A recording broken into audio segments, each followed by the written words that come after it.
या क्षणाची मोठी राजकीय बातमी समोर येते। कीर्तीकरांवर पक्षांतर्गत कारवाईची शक्यता आहे। साम टीव्हीला विश्वसनीय सूत्रांनी ही माहिती दिलेली आहे। कीर्तीकरांच्या भूमिकेमुळे शिवसैनिक नाराज आहेत आणि त्यामुळे कीर्तीकरांवर पक्षांतर्गत कारवाई त्यांच्यावरती होऊ शकते अशी शक्यता व्यक्त केली जाते आहे। साम टीव्हीला विश्वसनीय सूत्रांनी ही माहिती दिलेली आहे। कीर्तीकरांनी जी भूमिका घेतली त्यामुळे शिवसैनिकांमध्ये नाराजी आहे असं वृत्त प्राप्त होत आहे आणि त्यावरून आता पक्षांतर्गत कारवाई होऊ शकते।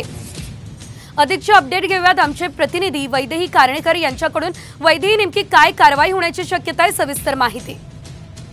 नक्कीच जर आपण बघितलं तर लोकसभा निवडणुकीमध्ये कीर्तीकर यांचं जे वक्तव्य आलं होतं, यांच्या पत्नीचं देखील जे वक्तव्य आलं होतं ते कुठेतरी पक्षाच्या विरोधात होतं आणि त्यामुळे पक्षांतर्गत नाराजी जी आहे ती गजानन कीर्तीकर यांच्या संदर्भात बघायला मिळाली होती। यातच सुशील शिंदे यांनी पत्र लिहून आपली नाराजी जी आहे ती मुख्यमंत्री एकनाथ शिंदे यांच्यापर्यंत कळवली होती। त्याच्यामुळे गजानन कीर्तीकर यांच्यावर कारवाई होण्याची शक्यता सध्या वर्तवली जाते आहे।